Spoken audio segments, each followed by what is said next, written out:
সত্যি বলতে আমি শুরু থেকেই জানতাম তোমাকে কোনোদিন পাবো না, তোমার সাথে আমার মিল হবে না, আমাদের পথও এক হবে না, সবাই জানতাম।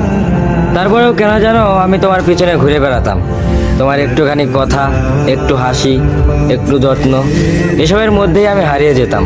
মানুষ ভাবে আমি তোমার প্রেমে পড়েছি, কিন্তু না, প্রেমে পড়লে ভুলে যাওয়া সহজ হতো। আমি তো তোমার প্রেমে নয়, তোমার মায়ায় পড়েছিলাম। তোমার সেই নরম ব্যবহার, হালকা রাগ, অযথা হাসি আর হৃদয়ের ভিতরে লুকানো যত্ন, এই সব কিছু মিলিয়ে তুমি একটা অদ্ভুত মায়ার মানুষ ছিলে। তোমাকে পাবো না এটা জানার পরও কেন যেন তোমার জন্য অপেক্ষা করতাম।